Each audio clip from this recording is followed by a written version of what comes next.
দ্বাদশ শ্রেণীর সমস্ত ছাত্রছাত্রীকে হার্দিক শুভকামনা জানিয়ে আজকের ভিডিও শুরু করছি।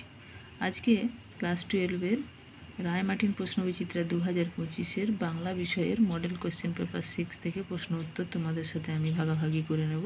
আশা করি এই ভিডিওগুলো তোমাদের জন্য উপকারী হবে। আর আমার এই ভিডিওগুলি যদি তোমাদের একটু হলেও উপকারে আসে, অবশ্যই চ্যানেলটিকে সাবস্ক্রাইব করবে এবং ভিডিওগুলোকে লাইক কমেন্ট ও একটু বেশি বেশি শেয়ার করবে, এটা তোমাদের কাছে অনুরোধ জানাচ্ছি। চলো পড়াশোনা শুরু করা যাক।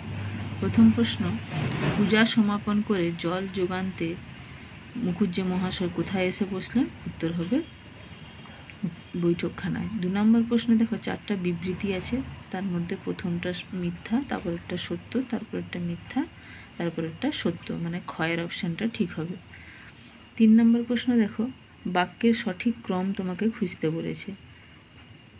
4-এর দাগেরটা হবে 1-এ, 2-এর দাগেরটা 2-এই হবে, 3-এর দাগেরটাও 3-এ হবে, আর 1-এরটা 4-এর দাগে হবে। 4 নম্বর প্রশ্ন দেখো, দুটো বিবৃতি আছে, দুটো বিবৃতির মধ্যে দুটো বিবৃতি সত্য এবং পরস্পর সম্পর্কযুক্ত, তার মানে ঘয়ের অপশানটা ঠিক হবে। এগুলো তোমরা স্ক্রিনশট নিয়ে নাও, তারপরে ভালো করে ঠান্ডা মাথায় খাতায় তুলবে। তারপর প্রশ্ন দেখো 5 নম্বরে, ড্যাশ উমাচরণ লাহিড়ীর একটি মাদি হাতি আছে, উত্তর হবে বীরপুরের। 6 নম্বর প্রশ্ন, ক স্তম্ভের সাথে খ স্তম্ভ মিলানো আছে। দেখো 1-এর সাথে ডি-এরটা মিলবে, 2-এর সাথে সি-এরটা মিলবে, 3-এর সাথে বি-এরটা মিলবে, 4-এর সাথে এ-এরটা মিলবে। 7 নম্বর প্রশ্ন দেখো, এখানে বিবৃতি আছে এবং কারণ আছে, তার মধ্যে বিবৃতি আর কারণ দুটোই সঠিক, আর কারণ হচ্ছে বিবৃতির সঠিক ব্যাখ্যা। 8 নম্বর প্রশ্ন, কল্যাণীর বিবাহের দিন স্থির হয়েছিল যে তারিখ, উত্তর হবে 10ই জ্যৈষ্ঠ। 9 নম্বর প্রশ্ন দেখো, যেন সে ধর্মই নয়, তবে তা কি, উত্তর হবে প্রাতিষ্ঠানিকতা। 10 নম্বর প্রশ্ন, তোমার ধর্মের পথে কেন ড্যাশ, উত্তর হবে অপব্যয়। 11 নম্বর প্রশ্নে বাক্যের সঠিক ক্রম বাছতে হবে, তার মধ্যে 1-এর দাগে হবে 3-এরটা, 2-এর দাগে হবে 2-এরটা, 3-এর দাগে হবে 4-এরটা, আর 1-এরটা হবে 4-এর দাগে। 12 নম্বর প্রশ্ন, উন্মাদনা ও আঁকা কার ধর্ম ছিল, উত্তর হবে ভ্যান গঘের।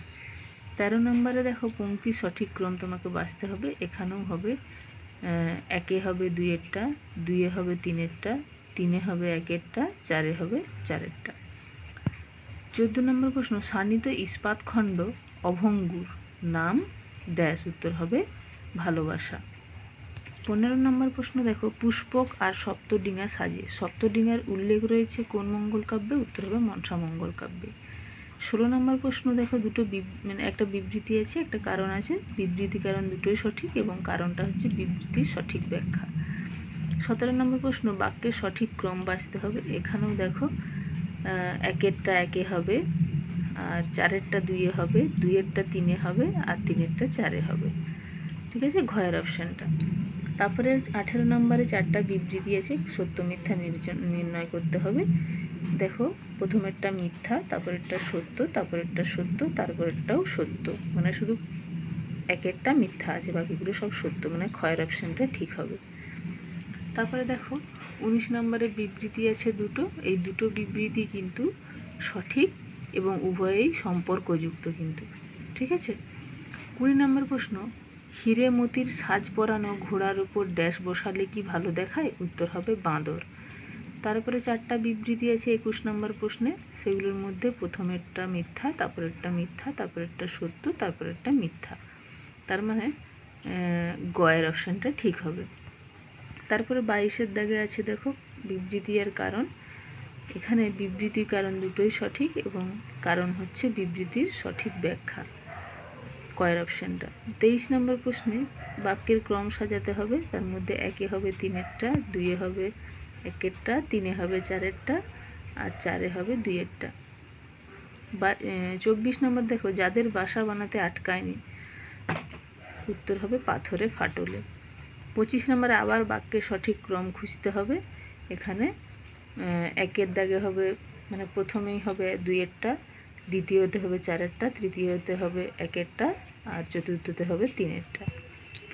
26 নম্বরে দেখো ক স্তম্ভের সাথে খ স্তম্ভ মিলবে, এখানে 1-এর সাথে ডি, 2-এর সাথে সি, 3-এর সাথে এ, 4-এর সাথে বি, এটা মিলবে। তারপরে 27 নম্বর প্রশ্নে দেখো, প্রদত্ত কোন বিকল্পটি শৈলী বিচার করার ক্ষেত্রে ব্যবহৃত প্রকরণগুলির একটি নয়। তাহলে কোয়েশ্চেনটাকে ভালো করে পড়বে। শৈলী প্রকরণ নয়, সেটা হচ্ছে পারোল।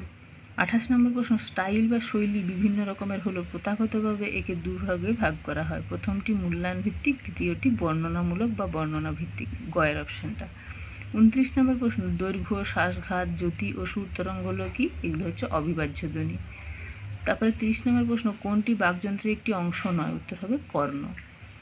31 নম্বর প্রশ্ন, নিচের কোন বিকল্পটি ঘোষ ধ্বনির উদাহরণ? উত্তর হবে গ আর ঘ। 32 নম্বর প্রশ্ন, গোষ্ঠী শব্দের আদি অর্থ গবাদি পশু থাকার জায়গা, বর্তমান বা পরিবর্তিত অর্থ হচ্ছে সমূহ। এটি শব্দার্থ পরিবর্তনের কোন ধারার অন্তর্ভুক্ত? উত্তর হবে শব্দের রূপান্তর। 33 নম্বর প্রশ্ন, আসবাবপত্র মানে হচ্ছে টেবিল, চেয়ার, খাট, আলমারি। প্রদত্ত উদাহরণটি শব্দার্থ তত্ত্বের কোন ধারাকে অনুসরণ করে? উত্তর হবে ব্যাপকার্থতা। 34 নম্বর প্রশ্ন দেখো, একটি শব্দ এবং সেই শব্দ যে বস্তুকে নির্দেশ করে তাদের মধ্যেকার সম্পর্ক হলো নিদর্শন।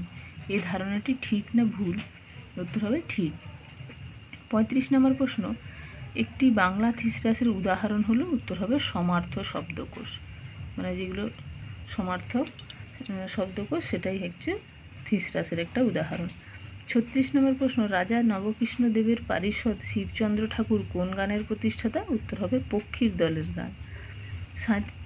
37 নম্বর প্রশ্ন, চারণ কবি নামে বাংলায় প্রসিদ্ধ কবির নাম কি? উত্তর হবে মুকুন্দ দাস। 38 নম্বর প্রশ্ন, আধুনিক ভারতীয় রাশিবিজ্ঞানের জনক হলেন কে? উত্তর হবে প্রশান্তচন্দ্র মহালানবিশ। 39 নম্বর প্রশ্ন, ঈশ্বরচন্দ্র বিদ্যাসাগর কোন প্রখ্যাত হোমিওপ্যাথি চিকিৎসকের গুণগ্রাহী ছিলেন? উত্তর হবে মহেন্দ্রলাল সরকার। আর 40 নম্বর প্রশ্নে দেখা আছে, কুস্তিকে কোন দেশের জাতীয় খেলা হিসেবে গ্রহণ করা হয়েছে? উত্তর হবে জাপান। আজকে 6 নম্বর মডেল সেটের 40টা প্রশ্ন উত্তর তোমাদের সাথে আমি শেয়ার করলাম এই ভিডিওতে। আশা করি এগুলো তোমাদের 3rd সেমিস্টারের জন্য উপকারী হবে। আর আমার এই ভিডিওগুলি যদি উপকারে একটু হলেও তোমাদের আসে, তাহলে এই চ্যানেলটিকে সাবস্ক্রাইব করবে এবং ভিডিওগুলোকে একটু বেশি বেশি শেয়ার করবে এবং লাইক ও কমেন্ট করবে। এই অনুরোধ জানিয়েই আজকের ভিডিও শেষ করছি। সবাই খুব ভালো থেকো।